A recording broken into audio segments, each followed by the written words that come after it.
얼마 전에 제가 우리 동창 신부 아버님이 돌아가셔갖고 장례미사를 갔는데 마침 그날 어떤 동탄에 있는 본당 총회장님이 은퇴 신부님 10분을 초대해갖고 식사, 보고 초대를 했어요.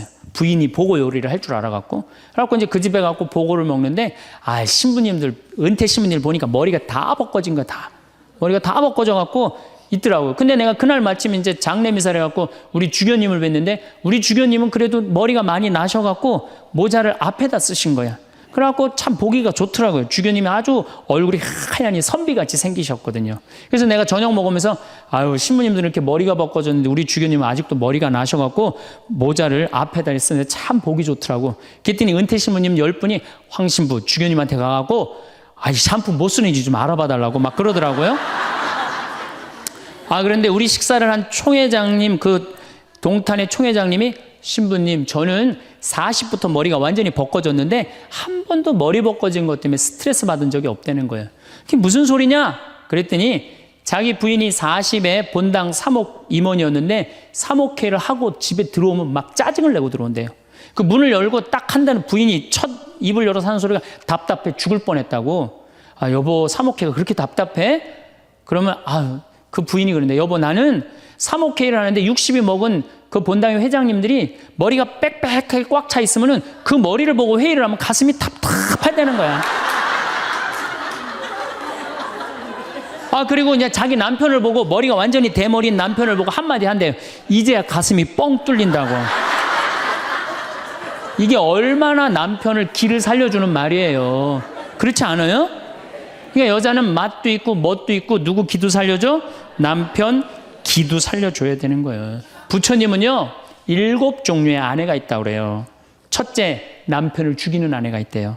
더러운 마음을 가지고 남편에 대한 사랑이 없고 남편을 업신여기는 아내. 두 번째는 도둑과 같은 아내가 있대. 남편이 힘들게 돈 벌어 갖고 오면은 그거 그냥 막 써갖고 그냥 살림살이 엉망으로 하는 아내. 도둑과 같은 아내.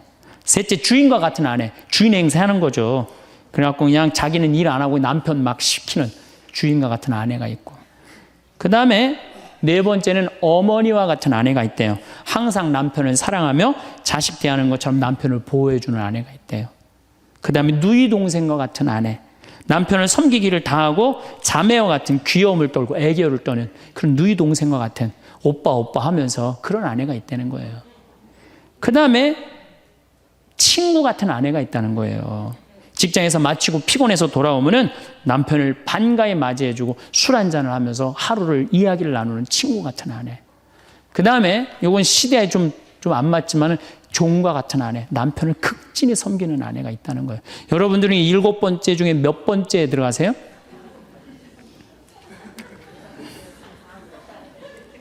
아무것도 아니에요? 이 7번째 아무것도 아니면 큰일인데. 근데 우리나라 남자들도 문제예요. 사실은 이 부인한테 참 잘해야 되거든요. 자기 믿고 따라온 사람이 있는데 얼마나 귀하게 해야 돼. 근데 우리나라 남자들 참 부인한테 말 못해요. 정말 이쁘다고 말 한마디 해주면 얼마나 좋아. 여자는요 1년 365일 365가지 방법으로 이쁘다는 소리를 듣고 싶어 한대요. 오늘같이 이렇게 태양이 찬란한 날은 여보, 저 찬란한 태양처럼 당신 오늘 너무 이뻐. 그리고 비가 촉촉하게 오면 여보, 당신 촉촉한 비처럼 이뻐. 어떤 방법을 써서라도 이쁘다는 말하면 여자는 행복하다는 거예요. 그리고 요리를 해주면 맛있다고 먹으면은 김치찌개, 이렇게 맛있는 김치찌개 먹을 수 있는 사람은 세상은 나 하나밖에 없다고. 이렇게 정말로 이런 말을 해줘야 되는데 생전 뭐 맛있다, 맛없다 그런 말 안 하면은 여자가 밥할 맛 나겠어요? 안 나죠? 그럼요. 그리고 한 30년 밥 얻어먹었으면 이제 설거지는 해야지. 그렇게 얻어먹었으면 설거지는 해야지. 양심 있는 거 아니야? 그렇지 않아요? 여자는 언제 행복하냐면 남편이 자기 살림을 도와줄 때 행복하다고 그러더라고요. 내 얘기를 듣고 어떤 형제님이 17년 동안 설거지할 생각을 한 번도 안 했대. 17년 동안. 그래갖고 이제 내 얘기를 듣고 이제 자기도 이제 해봐야 되겠다. 그렇게 생각을 하고 저녁에 여보, 당신 반찬하냐고 애쓰고 밥하냐고 애썼으니까 내가 설거지 해줄게. 앉아서 텔레비 봐. 그랬더니 부인이 그러더래요. 2번 청소하게 하지 설거지하게 하지 말고 그냥 가만히 있으라고 그러더래요. 그래서 이 남편이 그랬대요.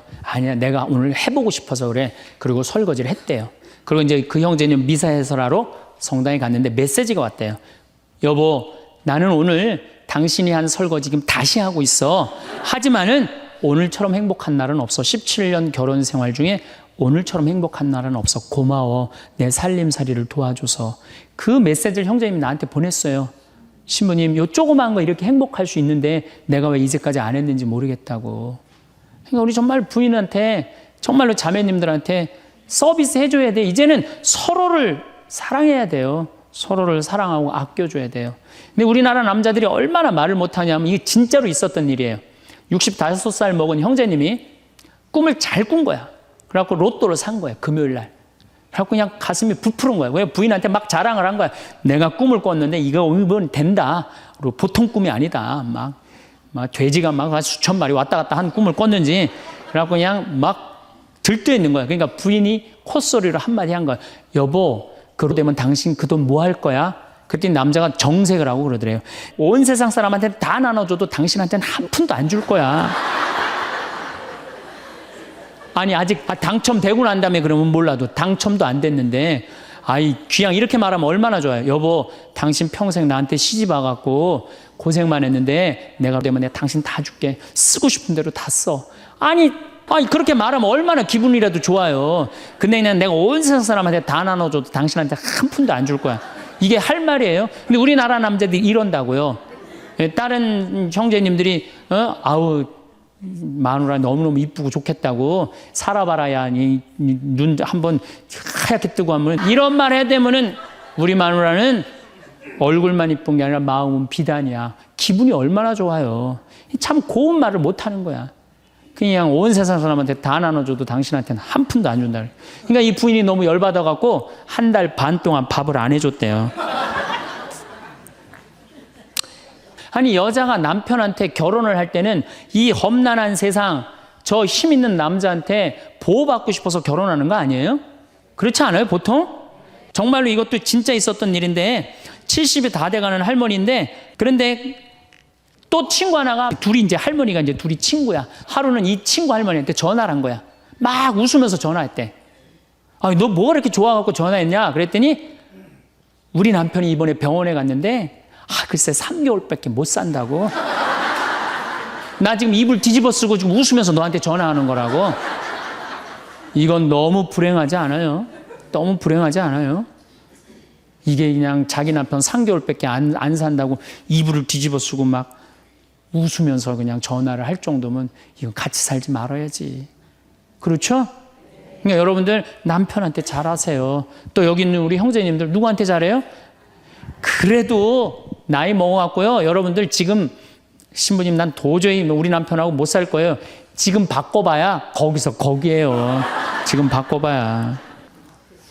자, 남자하고 여자하고 얼마나 서로를 이해를 못하느냐 하면은 남자는 하루에 2,000마디만 하면은 말 끝난대요. 근데 여자는 하루에 6,000마디를 해야 된대요. 그러니까 여자가 훨씬 말이 많은 거죠. 남자는 직장에 갔다 오면 할 말 끝난 거예요. 집에 할 말이 아무것도 없는 2,000마디 이미 다 했는데 할 말. 남자라 사람으로서 할 말 끝났는데. 뉴욕의 게리 머커스라는 교수가 이 통계를 냈어요. 그래갖고 여자는 남자가 남편이 집에 들어올 때만 기다리는 거야. 뭐 이웃집 아줌마 얘기도 하고 싶고 본당시 뭐 욕도 하고 싶고 막 그래갖고 기다리고 있는데 남편이 들어와서 여보, 그 집 남편은 그렇게 힘들게 돈을 버는데 여자는 맨날 찜질방 다니고 그냥 링크코트 입고 다니고 정신 나간 여자라고. 그럼 남편은 할 얘기가 없는 거야. 쓸데없는 소리 하지 말고 밥이나 내놓으라고. 그럼 여자는 미치는 거예요. 진짜 괜찮은 남자들은 어떤 남자들이냐면은 그래 여보? 그럼 안 되지. 부인이 살림을 잘 살아야지. 남자가 그렇게 고생을 하는데 추임새를 넣어주고 속으로 외우세요. 500마디, 1000마디, 2000마디. 그래갖고 딱 속으로 4000마디 딱 끝나면 여보 이제 자자. 이래야지 이 남자는 후환이 없는 남편이에요. 여자 말을 들어줘야 돼요. 그래서 남자하고 여자하고 틀린 점이 이거야. 반대로 우리 자매님들은 여자는 흥분을 하면 5분이면 흥분이 끝난대요. 그래갖고 막 장보러 들어와갖고 막 욕을 5분만 하면은 아무 일도 없었던 듯이 부엌에 들어가갖고 콩나물도 따고 멸치 대가리도 딴대요. 아무 일도 없었던 듯이. 근데 남자는 5분 동안 바가지 긁을 동안 가만히 있는데요. 5분 지나면 그때부터 승질이 나기 시작한대. 근데 남자는 한번 승질이 나면 최소한 30분은 성질을 내야 된대. 그러니까 5분 지나고 나가고 이제 그때부터 이제 여자는 마음이 착 가라앉은 상태에서 저녁 준비를 하는데 그때부터 남자는 이제 거실에서 소리 지르는 거야. 내가 말이야 뭘 잘못했다고 네가 맨날 그러냐고 막 소리 지르면 마음이 가라앉은 여자가 나와서 남자 불을 질러요, 속에다가. 뭐라고 그러냐면 당신은 말만 하면 이렇게 성질을 내고 그러느냐고. 자기는 이미 다 흥분 가라앉은 상태에서 막 성질 내는 남편한테 불은 자기가 질러놓고. 그러면 안 된다는 얘기죠. 30분 동안 길길이 뛰게 놔두란 얘기예요. 승질을 건드려 놨으면은. 제가 지난 9월인가 작년 9월에 성주순례를 한 40분 하고 갔다 왔는데 어떤 형제님이 70 먹은 형제님이 기가 막힌 말씀을 하시더라고요. 무슨 말씀을 하시냐면은 내 강의를 듣고 집을 잡혀서 왔대요. 근데 가만히 생각을 해보니까 집은 은행에 잡히면 대출을 해준대요. 은행에 잡히면 대출해 주잖아요. 근데 나이는 대출해 주는 데가 아무 데도 없대요. 여러분들 누가 나이 대출해 줘? 한 살이라도 더 먹기 전에, 다리에 힘 풀리기 전에 갔다 오셔요. 그리고 내가 성주순례를 가면은 너무 행복해 하는 거, 자매님들이. 그래갖고 나는 은혜 받아갖고 성제 갖고 그냥 성령을 충만히 받아갖고 10일 동안 저렇게 행복하고 그냥 은총에 그냥 가득한 줄 알았더니 12일 동안 밥을 안 하잖아, 밥을.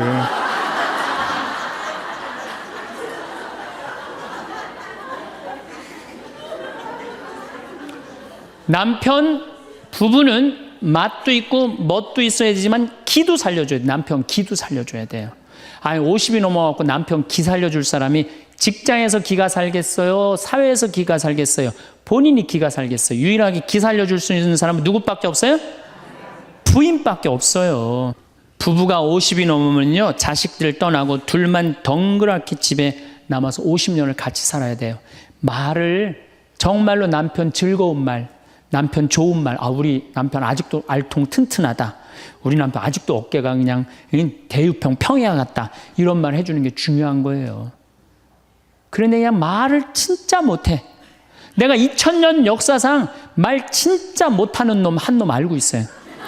진짜 말 못하느냐면은 십자가상, 예수님 십자가 위에 매달렸을 때 왼편의 강도, 진짜 말 못하는 놈이에요, 그놈. 이제 십자가 매달렸어, 너무 아파. 자기도 이제 죽기 일보 직전이고 옆에 구세주라는 사람도 옆에 있단 말이야. 그러니까 그냥 이 사람이 막 분이 치밀었나 봐요. 야, 네가 무슨 구세주냐? 네가 구세주라면 너도 살리고 나도 살려봐라. 너도 죽는 주제에 무슨 구세주냐? 막 욕을 해댄 거예요. 그러니까 예수님이 그냥 매달려갖고 아파 죽겠는데 이놈이 이상한 소리 하니까 대꾸도 안 해요. 대꾸도 안 해. 성서 보면은 그냥 가만히 계세요. 근데 내가 2000년 역사상 진짜 말 잘하는 사람 한 사람 알고 있어요. 그게 누구냐면 오른편 강도예요. 얼마나 말을 잘하느냐면은 그렇게 얘기를 하니까 이 왼편에 있는 강도를 혼내요. 야, 이놈아, 니놈하고 나는 죽어도 싸. 강도 짓을 했으니까. 근데 저분이야말로 무슨 죄가 있어? 가난한 사람, 병든 사람 함께 해주고 인간 사랑하신 분인데, 그리고 이 강도가 한마디 해요. 주님, 마지막 날에 저를 기억해 주십시오. 그러니까 그냥 예수님이 왼편에 있는 놈한테는 대답도 안 하던 예수님이 그렇게 아파도 오른편에 있는 강도한테 한마디 해요. 너야말로 오늘 나와 낙원에 들 것이다. 이 말 한마디 잘한 바람에 그냥 예수님하고 1호로 천당에 올라간 사람 아니야. 그렇지 않아요? 루카복음 23장에 나오는 얘기예요. 루카복음에. 그러니까 여러분들 남편 칭찬을 해주세요. 남편. 제가 신학교 때 부제 때 매스컴 세미나라는 걸 했는데 그때 어떤 자매가 와갖고 정말 내 눈물을 찔끔 나게 하는 강의를 한 적이 있어요. 이 자매가 아들이 셋 있었대요. 근데 아들이 셋 있는 집은 항상 둘째가 문제예요. 첫째는 첫째라고 잘해주고 막내는 막내라고 잘해주죠. 그렇죠? 둘째는 항상 소외의식을 느껴요. 항상 피해의식을 느낀다고요. 우리 집에도 아들이 셋 있는데 큰아들은 내가 봐도 저 어머니 아버지가 왜 이해가 안 될 정도로 큰아들한테 잘했어요. 잘못해도 다 감싸 안아주고. 이게 큰아들은 대접받는 거죠. 저는 우리 집 막내였는데 저는 정말로 사랑을 많이 받고 자랐어요. 전 중고등학교 다닐 때 내가 신발을 빨아본 적이 없어요. 형들이 다 빨아줬어요. 왜 빨아줬느냐면 안 빨아주면 어머니 아버지가 혼냈으니까 막내 신발 빨게 한다고. 그래갖고 그냥 우리 집이 이제 제사를 지내도 우리 집이 이제 아버님이 장손이라 1년에 어렸을 때 13번, 14번 제사를 지냈어요. 제사를 지내면은 제일 탐나는 게 제사상에 문어다리가 제일 맛있잖아요. 그런데 그냥 큰아들은 큰아들이라고 챙겨주고 막내는 막내라고 알아서 해주는데 둘째 형은 문어다리 차지가 안 가는 거예요. 그래갖고 이제 제사 끝나고 나면 이제 고시리 한다고 그러잖아요. 귀신 마중 나가면은 우리 식구들은 다 나가는데 둘째만 안 따라 나가는 거예요.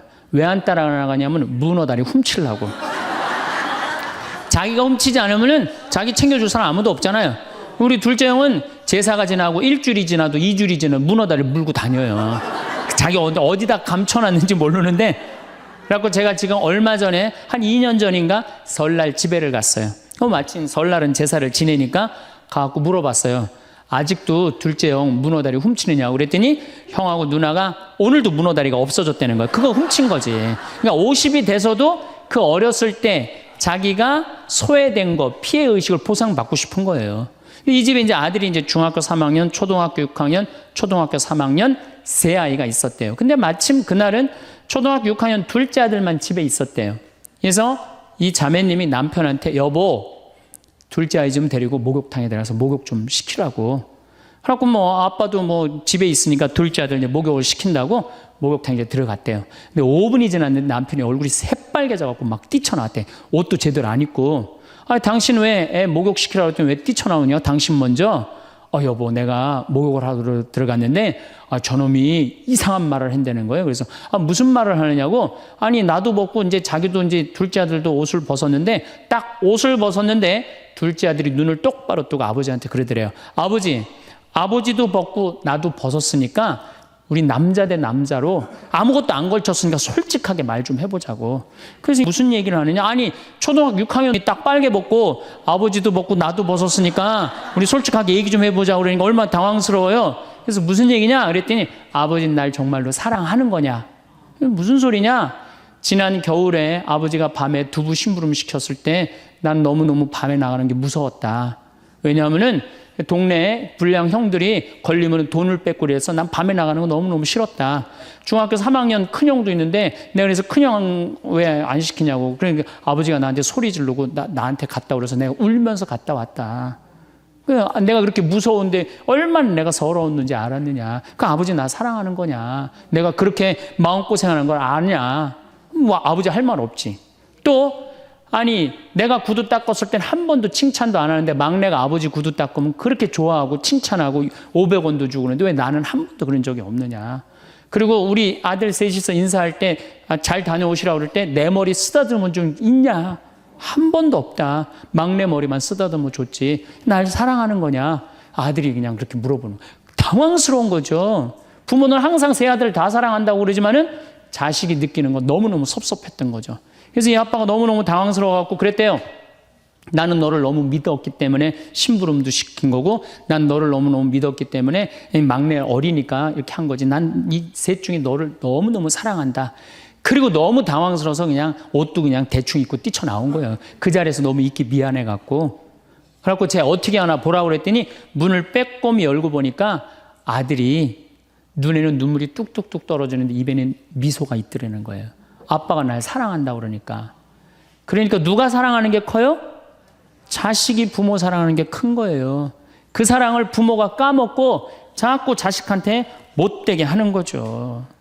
그래서 여러분들 정말로 우리가 부모라는 게 중요해요. 아버지가 없는 자식들은 참 힘들어요. 아버지가 없는 자식들은.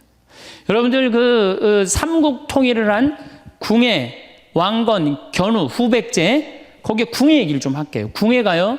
뭐 역사적으로 뭐 확실하진 않지만 47대나 48대 경문왕 아들이었대요. 이 셋 중에 제일 난 사람이에요. 왕건은 귀족 아들이고 견우는 평민 아들이야.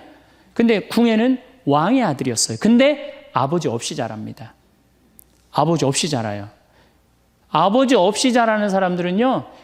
심리학자들이 얘기를 하기에 1살서부터 3살 때까지 가장 중요하대요. 이때 아버지 엄마가 안아주고 뽀뽀해주고 엄마 아빠라고 그럴 때 격려해주고 기저귀 갈아주고 이럴 때 아이들은 뭐가 생기느냐 하면 신뢰심이 생긴대요. 세상은 믿을 만한 데다. 그리고 그냥 아이가 막 걸을 때 옆에서 박수 쳐주고 걸음 뛸 때, 그럼 아이들이요, 굉장히 심리적으로 안정감을 준다는 거예요. 그런데 이때 아버지가 없는 아이들은 심리적으로 굉장히 불안하다는 거예요. 여러분들, 이 아빠가 아이들 이 목마 태워주면은 애들 좋아해요, 안 좋아해요? 좋아하죠? 그런데 아빠 키가 1m 70이고 애가 50cm면 2m 20이에요. 그 꼭대기에 올라가고 또 애는 아빠 머리를 잡고 막 까르르 넘어가지 않아요? 좋아갖고 아빠 머리를 잡고 걔는 무의식 속에 이런 생각을 갖는데요. 세상은 이렇게 높아도 믿을 만한 데다. 이 든든한 아버지가 있으니까. 그런 믿음이 생긴다는 거예요. 그런데 궁예는 그랬던 경험이 한 번도 없었던 거야. 그러니까 나중에는 사람을 의심을 하기 시작하는 거예요. 의심하기 시작하는 거예요. 그래갖고 나중에 관심법이라는 걸 개발해요. 그래갖고 네가 의심하는지 안 의심하는지 내가 안다. 그래갖고 그냥 친아들도 그냥 의심도 안 하는데 너 의심한다고 그러고 죽이고, 결국 누구까지 죽여요? 자기 부인하고 아들까지 죽여요. 그리고 마지막으로 쓸쓸한 최후를 맞이해요. 신부님, 나는 우리 남편이 일찍 죽어갖고 우리 애들 그냥 혼자 키웠는데 너무 섭섭합니다. 아버지 없이도 훌륭하게 자라는 사람 간혹 있어요. 그게 누구냐면 오바마가 아버지 없이 자라잖아요. 할머니 손에서 얼마나 훌륭해요. 그렇죠? 그러나 일반적으로 보면은 그렇다는 거예요. 아버지가 굉장히 중요한데, 근데 슬픈 거는 우리나라는 아버지가 있어도 없는 것 같아요.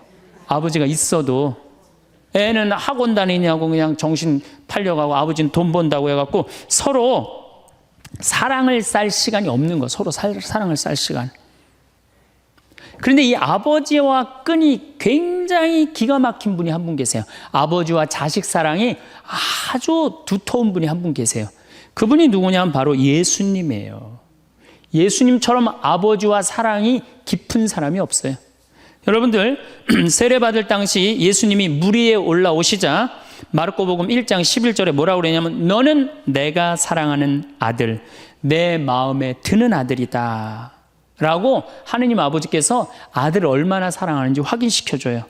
그 마태복음 11장 25절 27절을 보면은 아버지, 하늘과 땅의 주님, 지혜롭다는 자들과 슬기롭다는 자들에게는 이것을 감추시고 철부지들에게는 드러내 보이시니 아버지 감사드립니다. 그렇습니다. 아버지의 선하신 뜻이 이렇게 이루어졌습니다. 나는 아버지께서는 모든 것을 나에게 넘겨주셨습니다. 그래서 아버지 외에는 아무도 아들을 알지 못합니다. 또 아들 외에는, 그리고 그가 아버지를 드러내 보여주려는 사람 외에는 아무도 아버지를 알지 못합니다. 그냥 예수님 입만 열면 아버지 얘기를 해요. 입만 열면은. 또 하느님 아버지도 아들한테 각별한 사랑을 해. 거룩한 변모 마태복음 17장 보면은 이렇게 얘기해요. 이는 내가 사랑하는 아들, 내 마음에 드는 아들이니 너희는 그의 말을 들어라. 그러니까 예수님도 아버지를 사랑하고 아버지 하느님도 누구를 사랑해요? 예수님. 그러니까 하늘에 새도 보금자리가 있고 여우도 굴이 있지만 사람의 아들은 머리 둘 곳조차 없다라고 굉장히 고독하셨음에도 불구하고 그 고독을 누구 때문에 극복했을까요? 하느님 아버지와 철저한 사랑의 끈으로 그걸 극복한 거예요. 여러분들 자식들이 세상 살아가기 힘들다 하더라도 그 든든한 아버지가 있는 자식들은요, 극복해 나가요. 든든한 아버지가 있는 자식들은. 또 요한복음 17장 하느님 아버지와 얼마나 깊은 사랑으로 묶여 있는지 잘 보여주는 구절이 있어요. 아버지, 세상이 생기기 전에 제가 아버지 앞에서 누리던 그 영광으로 이제 다시 아버지 앞에서 저를 영광스럽게 해주십시오. 그리고 이어서 이렇게 말씀하십니다.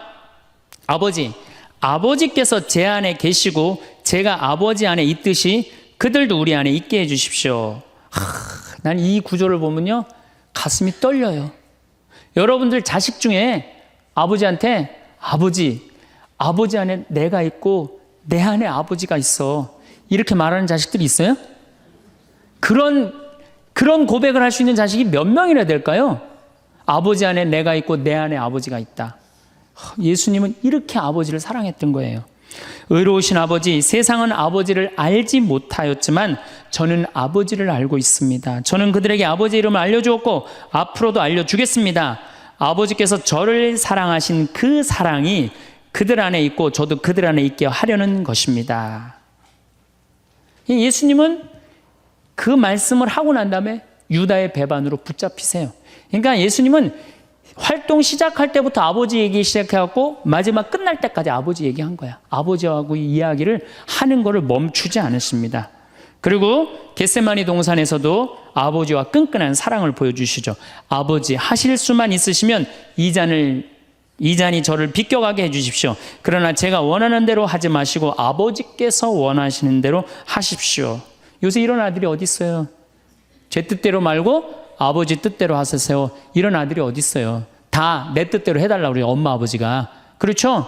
근데 예수님은 하느님 아버지가 그렇게 기뻤던 거야. 맨 마지막에 아버지 이 사람들을 용서하여 주십시오. 그리고 마지막으로 이런 말씀을 하십니다. 아버지 제 영혼을 아버지 손에 맡깁니다. 그러니까 이 아버지와 철저한 끈으로 묶여 있었던 예수님은 그 마지막 제자들이 다 버리고 도망갔어도 그 아버지에 대한 사랑, 내 안에 아버지가 있고 아버지 안에 내가 있다는 그 기가 막힌 사랑으로 극복하시고 인류 구원의 문을 여신 거예요. 그렇다면 우리나라 아버지들도 이런 아버지가 돼야지. 자식들한테. 이런 아버지가 돼야 되는데 이런 아버지가 과연 몇이나 있느냐. 저는 다행히 우리 아버지를 참 잘 만났어요. 전 참 아버지를 좋아해요.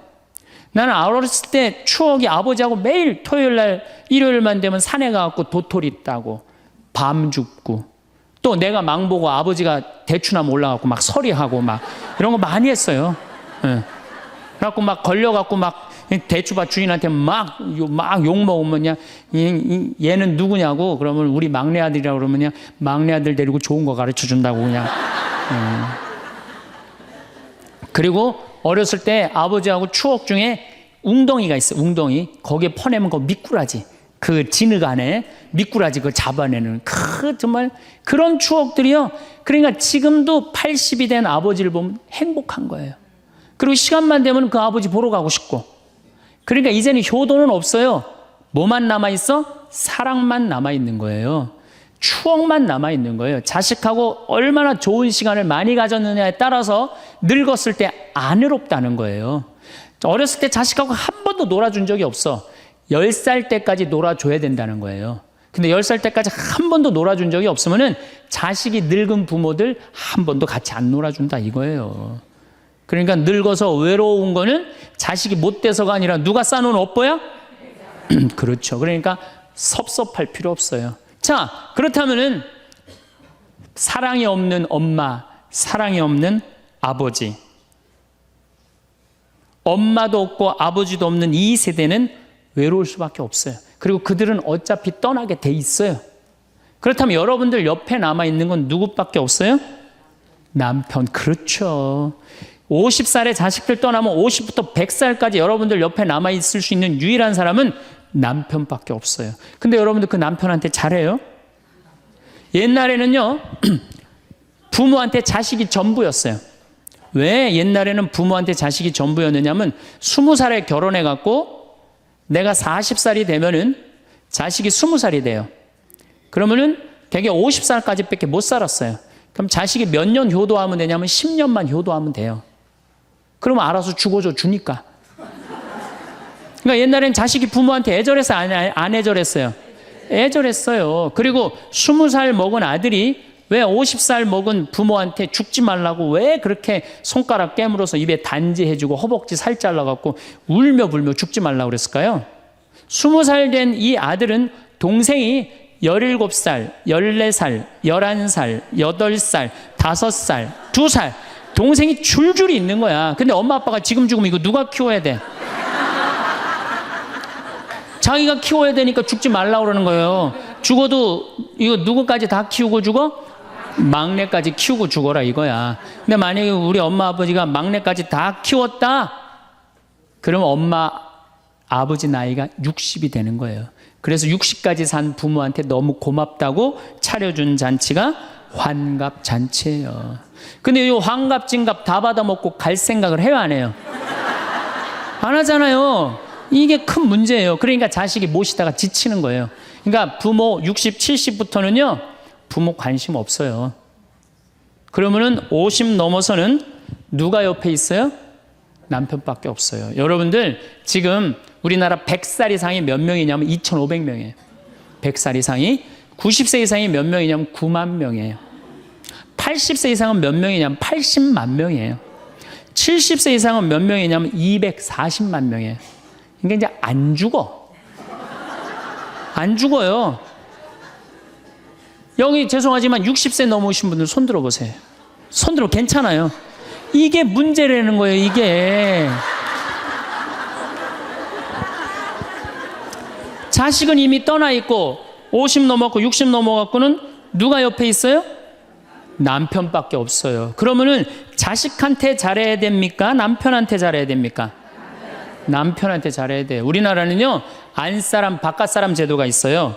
그래갖고 안사람은 집에서 애 놓다 죽고 바깥사람 바깥에서 돈 벌다 죽었어요. 근데 이게 의술이 좋고 영양이 좋고 고생을 안 하다 보니까 바깥사람이 50이 넘어도 안 죽는 거야. 안 죽어갖고 직장에서 쫓겨나갖고 집안에 들어와서 안사람이 돼버려요. 딱 안방에 이제 들어앉아 있는 거죠. 예. 근데 집안에 들어와갖고 부인 일을 도와주면 좋은데 도와줘요, 안 도와줘요? 안 도와주고 그냥 할 일 없으니까 마누라 하는 일 챙겨내, 안 챙겨내요? 챙겨내죠? 이게 미치는 거지, 그때부터. 젊었을 때는 맛있는 거 차려놓고 여보 일찍 들어와. 그래도 생전 안 들어오더니 이제 50 넘어서는 굳이 집에 안 들어와도 되는데 때 따라 철 따라 집에 들어오네. 그러니까 여러분들이 자식들 품에 안하고 키울 때는 외로운지 몰라요. 그렇죠? 근데 자식 떠나고 나면은 체인징 파트너를 해요. 이쁜 자식은 떠나고 쭈글쭈글한 남편이 돌아오는 거야. 그런데 50부터 110살까지 살려면은 젊었을 때 같이 여행 다니는 추억도 있어야 되고 젊었을 때 사랑도 쌓여 있어야지 50 넘어갔고 100살까지 있고 추억 먹고 살 거 아니에요. 근데 그런 추억이 하나도 없어. 그 50 넘어갖고 와갖고 그냥 잔소리만 하고 그냥 그러면은 그 남편이 싫은 거예요. 그러니까 서로 한 집에 살지만은 각방 따로 쓰고 외롭게 사는 거죠. 그래도 여러분들은 괜찮아요. 여러분들은. 우리 신부들은요 진짜 불쌍해요. 생각을 해봐요. 20살에 신학교 들어갔어요. 그래서 30에 신부 돼요. 그래갖고 옛날엔 75세 은퇴였어요. 75세 은퇴. 75세는 그래도 괜찮았어요. 은퇴하고 그냥 거의 바로 이제 세상 떠나시니까 요즘 70세로 은퇴가 내려왔어요. 그리고 이제 65세로 내린대요. 65세 은퇴해도 된다. 이렇게 내린대. 왜? 서울교구 우리 보좌 신부님들 뭐 10년, 12년, 13년 하잖아요. 그러니까 빨리 은퇴할 사람 빨리 하고 보좌들 빨리 본당 내보내야 되니까 빨리 은퇴해라 이거야. 그러면은 65세부터 은퇴해갖고 우리 부관장 신부는 110살까지 산단 말이야. 그러면은 20살에 신학교 들어갖고 65세까지 45년 혼자 살아. 그래갖고 65세 은퇴하고 110살까지 또 혼자 살아. 45년, 90년 혼자 사는 거야. 그래서 나는 우리 신부님들 은퇴시키는 거 반대하는 신부예요. 65세 은퇴시켜갖고 다시 보좌 신부로 발령을 내라. 보좌 신부로 발령을 내갖고 아니 고해성사 듣게 하면 되잖아요. 아 얼마나 여러분들 속에 있는 얘기하고 싶은 거 많아요. 그렇죠? 아 그럼 고해성사 듣게 하고 또 굳이 신부님들 65세 넘어가고 강론 안 해도 돼요. 미사 없는 강론하게 하면 되잖아. 강론하라 그러면 또 한 소리 또 하고 그러실 수 있으니까 얼마나 좋아. 차라리 65세에 은퇴시킬 거면 아예 60에 은퇴를 시켜서 장가를 그냥 보내라. 늙어선 좀 안 해롭게. 농담이에요, 농담. 우리보다는 여러분들이 훨씬 덜 외롭다는 거예요. 그렇지 않아요? 여러분들 남편도 있고 자식도 있고 손자도 있잖아요. 그러면 그 소중한 사람들한테 사랑하면서 살아야지. 우린 사랑할 사람도 없는데 여러분 사랑할 사람이 있잖아요. 그럼 조금만 내가 잘하면 되는데 그게 안 되는 거예요. 우리나라 여자들이요. 이 세상이 너무너무 여자 살기 좋은 세상이 돼갖고 여자들이 지금 뭐가 뭔지도 모르고 살아요. 집에서 남편들, 여러분들 남편들이 200만 원, 300만 원 벌어갖고 돈 갖다 주잖아요. 여러분들 길 지나가다 보면은 여러분들 10,000원 주는 사람 있어요? 지나가는 남자가? 없죠? 남편은 200만 원, 300만 원 한 달 뼈 빠지게 갖고 갖다 주잖아요. 그럼 잘해줘야 될 거 아니야. 그렇지 않아요? 그것도 1, 2년 갖다 준 것도 아니고 20년, 30년 갖다 줬으면 잘해줘야 될 거 아니야. 근데 집에서 그런 기가 막힌 남편 왕 대접해줘요? 개 다음으로 대접해. 개 다음으로. 집에 마누라 자식 먹여 살린다고 이마가 땅바닥에 닿도록 인사하고 다니는 거예요. 여러분들 남편들 다 나가면 그래요. 그럼 집에서 왕 대접해줘야 될 거 아니야. 집에서도 왕 대접 못 받아. 직장에서도 왕 대접 못 받아. 어디 가면 왕 대접 받아요. 머리도 그냥 생머리 싹 하고 그냥 사장님 오셨느냐고 그냥 팔짱도 끼고 그냥 술도 따라주고 그냥 또 그냥 안주 드시라고 그냥 땅콩 오징어 말아갖고 입에 막 넣어주고. 얼마나. 그러니까 30만 원, 40만 원 쓰는 게 안 아까운 거예요. 대한민국의 룸사롱으로 남자를 몰아내는 건 누가 몰아내는 거냐? 여자들이 난 몰아낸다고 생각해요. 여자들이. 마누라라는 게 아침에 출근할 때 보면 막 사자머리를 해갖고 막 귀신 눈을 해갖고 그냥 여보 다녀와 그냥 다녀오게 하고 난 다음에 다녀오라고 그래야지. 예쁘게 차려입고 문 입구에서 여보 다녀와. 그러면 내가 이렇게 이쁜 마누라 있는 집에 돌아와야 돼. 그런 마음으로 나가서 일할 거 아니야. 사자머리 밥도 제대로 안 챙겨주고 그냥 다녀오라고 그러고. 또 대한민국 남자들은 또 착해요. 또 다녀오랜다고 저녁에 여보 나 다녀왔어. 예. 근데 아직도 그냥 사자머리를 하고 그냥 텔레비 보고 앉아있으면 어느 남자가 집에 들어가고 싶겠어요. 그렇지 않겠어요? 그래서요, 사람은요, 부부는요, 사는 맛이 있어야 돼요. 사는 맛이. 50이 넘으면요, 남자가 테스토스테론은 없고 에스트로겐만 있어요. 여성 호르몬이 자꾸 나와요. 그래서 성적인 능력이 사라져요. 성적인 능력이 사라지니까 50 넘은 남자들은 무슨 낙으로 사느냐면 먹는 낙으로 사는 거예요. 먹는 낙으로. 그냥 50만 되면 말하는 거 좋아하고 먹는 거 좋아한단 말이야. 근데 이 남자는 50이 넘으면 먹는 걸 좋아하는데 50이 넘은 여자는 이 세상에서 제일 하기 싫은 게 밥이야, 밥.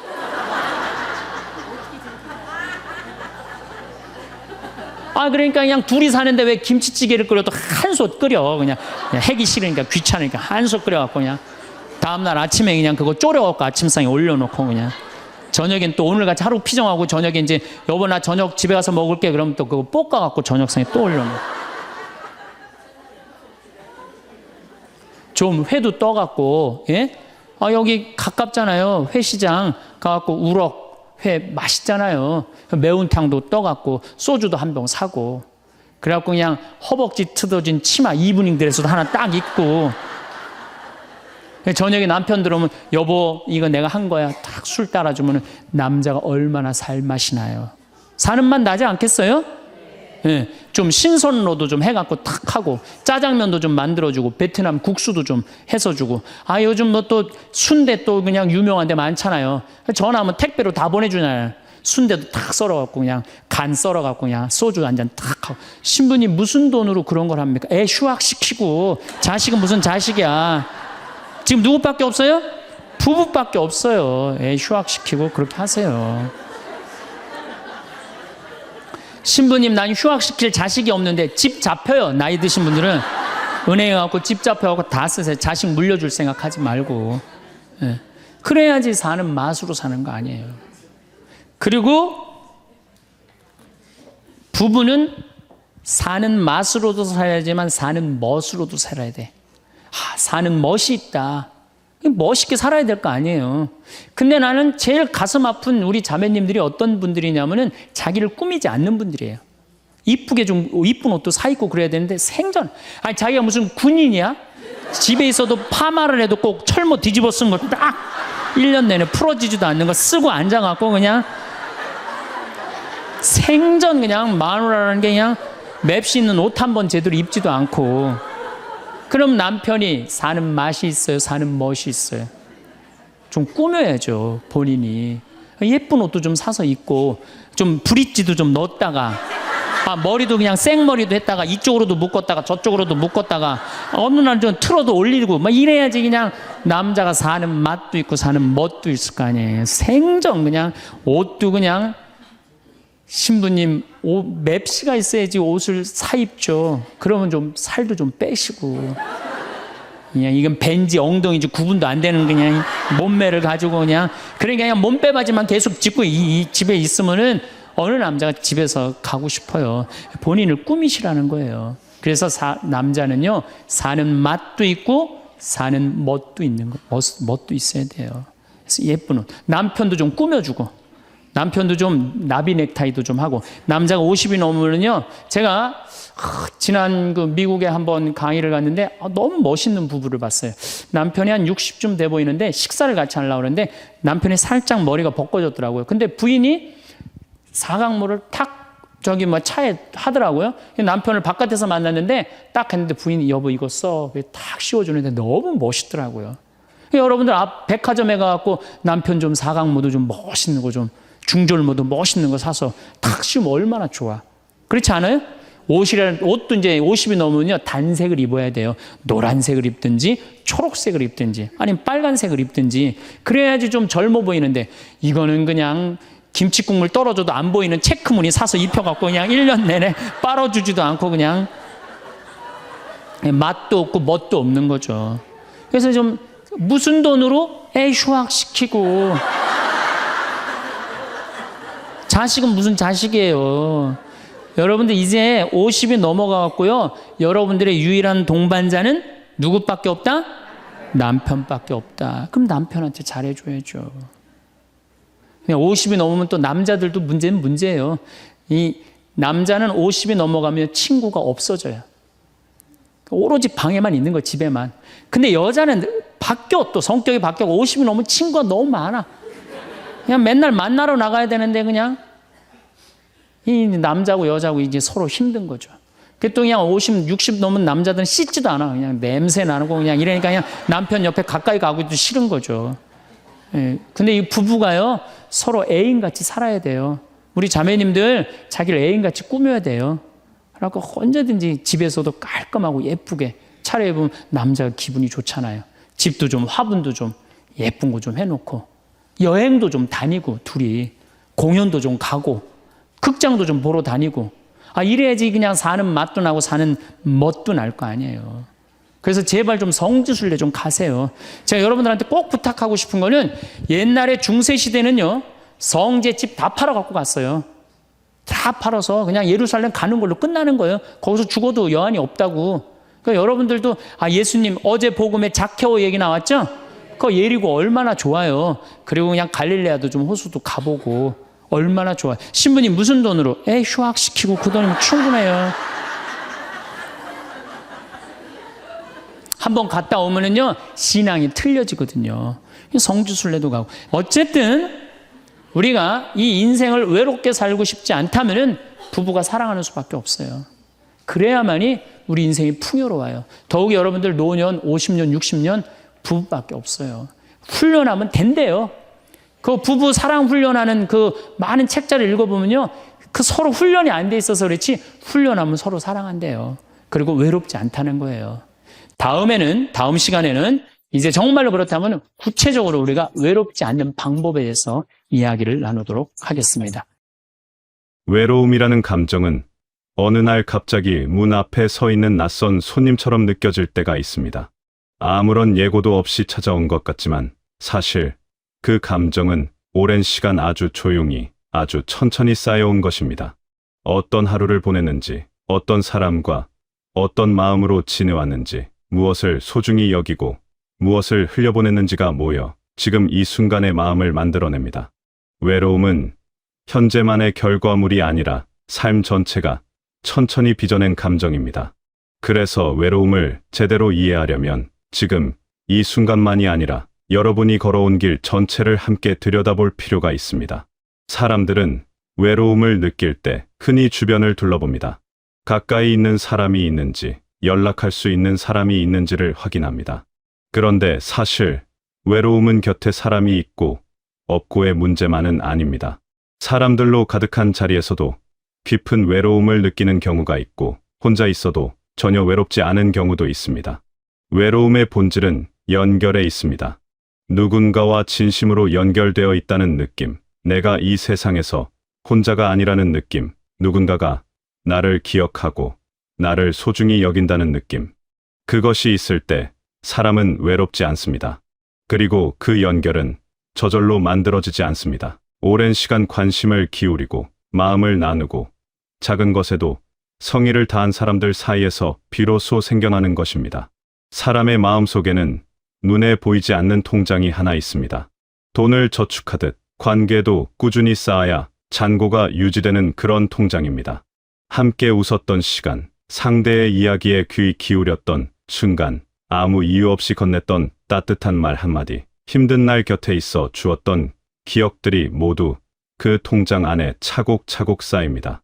반대로 무관심하게 흘려보낸 시간, 바쁘다는 이유로 미뤄두었던 연락, 말하지 않아도 알겠지 하고 넘어간 순간들은 조금씩 그 잔고를 줄여갑니다.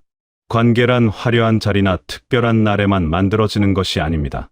아주 평범한 일상 속에서 소소하고 사소한 순간들이 모여 관계의 두께를 만들어냅니다.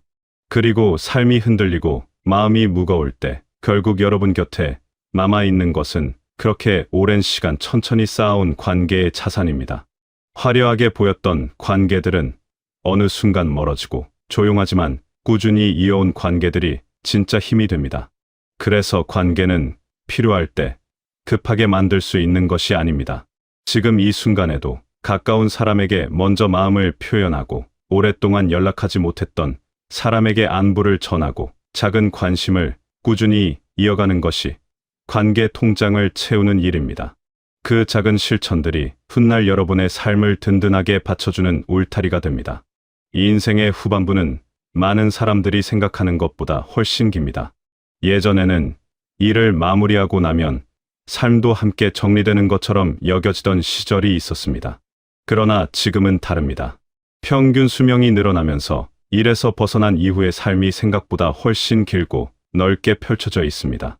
많은 분들이 경제적인 준비에는 정성을 기울이면서도 정작 그 긴 시간을 어떻게 살아갈 것인지에 대해서는 충분히 준비하지 못하는 경우가 많습니다. 돈이 있어도 함께할 사람이 없으면 쓸쓸합니다. 시간이 있어도 무엇을 해야 할지 모르면 그 시간이 오히려 무겁게 느껴집니다. 앞으로 남은 시간을 어떤 마음으로, 어떤 사람들과, 어떤 방식으로 보낼 것인지를 지금부터 조금씩 생각해 보는 것이 필요합니다. 그것은 삶을 더 잘 살기 위한 준비이기도 하고 스스로를 존중하는 태도이기도 합니다. 삶의 후반부를 단순히 지나가는 시간으로 여기는 것과 적극적으로 채워가는 시간으로 여기는 것 사이에는 큰 차이가 있습니다. 무엇을 하고 싶은지, 어떤 사람들과 시간을 보내고 싶은지, 어떤 것에 마음이 설레는지를 스스로에게 물어보고 그 답을 삶 속에 조금씩 실천해 나가는 것이 중요합니다. 기다리는 삶이 아니라 만들어가는 삶, 그것이 인생 후반부를 풍요롭게 하는 핵심입니다. 살면서 한동안은 자신보다 남을 먼저 챙기며 살아온 시간이 있습니다. 가족을 위해, 주변 사람들을 위해, 맡겨진 일들을 위해 자신을 뒤로 미루며 살아온 날들이 쌓여 있습니다. 그런 삶이 틀렸다는 것이 아닙니다. 그 시간 속에 진심과 헌신이 있었고 그것이 지금의 여러분을 만들어 왔습니다. 다만 이제는 그 무게를 조금 내려놓을 때가 되었습니다. 나를 돌보는 것은 이기적인 일이 아닙니다. 자신을 잘 돌봐야 비로소 다른 사람에게도 따뜻한 사람이 될 수 있습니다. 자신이 건강하고 마음이 충만해야 비로소 주변에도 좋은 기운을 나눌 수 있습니다. 이제는 여러분 자신의 행복도 삶에서 중요한 자리를 차지해야 합니다. 좋아하는 것을 즐기는 일, 몸과 마음을 편안하게 하는 일, 오롯이 자신만을 위한 시간을 갖는 일이 더 이상 사치가 아닙니다. 그것은 지금껏 애써온 삶에 대한 당연한 보답이며 앞으로의 삶을 건강하게 이어가기 위한 필수적인 조건입니다. 스스로를 잘 대우하는 사람이 삶도 잘 대우받습니다. 자신에게 친절한 사람이 타인에게도 진정한 친절을 베풀 수 있습니다. 나를 챙기는 일은 결국 삶 전체를 챙기는 일과 같습니다. 행복은 멀리 있지 않습니다. 사람들은 종종 행복을 특별한 사건이나 커다란 성취 속에서 찾으려 합니다. 무언가 대단한 일이 일어나야, 오랫동안 바라던 일이 이루어져야 뒤로서 행복해질 수 있다고 생각합니다. 그러나 실제로 삶을 가득 채우는 것은 그런 특별한 순간들이 아닙니다. 맛있는 음식을 먹으며 느끼는 소소한 기쁨, 좋아하는 사람과 나누는 편안한 대화, 맑은 날 바깥을 걸으며 받는 햇살, 오랫동안 듣지 못했던 반가운 목소리, 잠자리에 들기, 전 하루를 돌아보며 느끼는 작은 감사함. 이런 것들이 모여서 삶을 따뜻하게 만들어줍니다. 행복은 특별한 날을 기다리는 것이 아니라 지금 이 평범한 하루 속에 이미 깃들어 있습니다. 그것을 알아보는 눈을 갖는 것, 그것이 바로 행복한 삶을 사는 방법입니다. 오늘 먹은 음식이 맛있었다면 그것으로 충분합니다.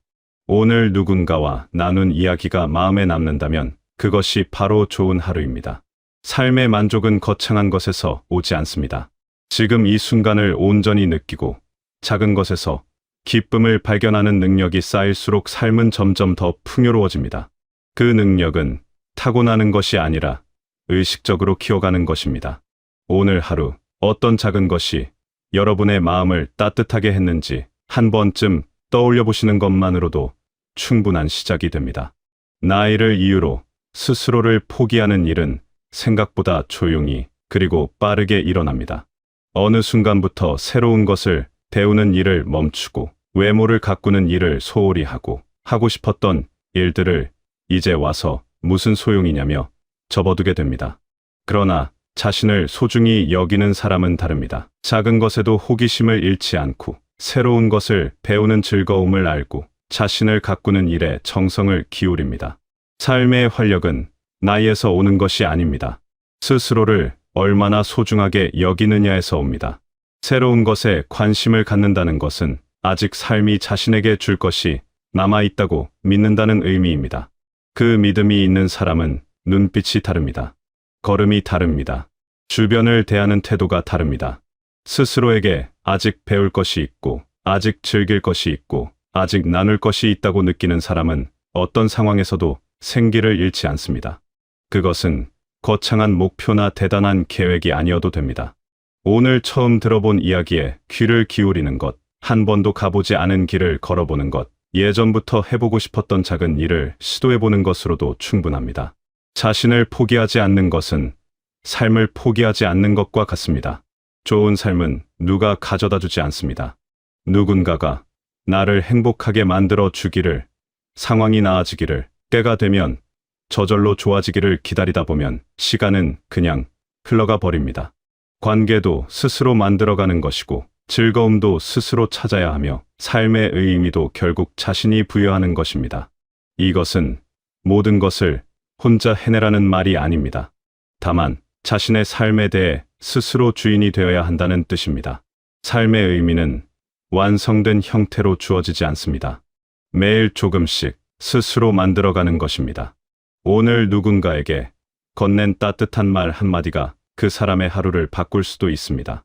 오늘 스스로를 위해 선택한 작은 즐거움이 내일의 활력이 됩니다. 오늘 놓치지 않고 알아챈 작은 감사함이 삶 전체의 색깔을 바꾸어 놓습니다. 삶의 후반부는 잃어가는 시간이 아닙니다. 오히려 더 깊고 더 단단하고 더 진실하게 살아갈 수 있는 또 다른 출발점입니다. 지나온 모든 것이 지금의 여러분을 만들었고 지금의 여러분이 앞으로의 삶을 만들어갑니다. 외로움을 느낀다는 것은 그만큼 사람을 그리워하고 삶의 온기를 원한다는 뜻입니다. 그 마음은 잘못된 것이 아닙니다. 오히려 그 마음이 살아있다는 것은 아직도 더 따뜻하게, 더 충만하게 살고 싶다는 소망이 남아있다는 증거입니다. 지금 이 순간 외롭고 쓸쓸하게 느껴지더라도 그것이 앞으로의 삶까지 그럴 것이라는 의미는 아닙니다. 관계는 지금도 새롭게 만들어질 수 있고 즐거움은 지금도 새롭게 발견될 수 있으며 삶은 지금도 새롭게 시작될 수 있습니다. 여러분이 살아온 모든 날들, 버텨낸 모든 순간들, 사랑했던 모든 사람들이 지금의 여러분 안에 고스란히 담겨 있습니다. 그 안에는 이미 충분한 아름다움이 있습니다. 지금 이 순간에도 여러분의 삶은 계속되고 있습니다. 아직 만나지 못한 좋은 인연이 있을 수 있고 아직 경험하지 못한 기쁨이 기다리고 있을 수 있습니다. 삶은 어느 지점에서 끝나는 것이 아니라 마지막 순간까지 새로운 의미를 만들어갈 수 있는 것입니다. 지금까지 살아오면서 쌓아온 모든 경험과 감각과 지혜가 앞으로의 삶을 더 풍요롭게 만들어줄 것입니다. 그것은 어떤 것과도 바꿀 수 없는 여러분만의 귀한 자산입니다. 앞으로의 하루하루가 그 아름다움을 알아가는 따뜻하고 충만한 시간이 되시길 바라겠습니다.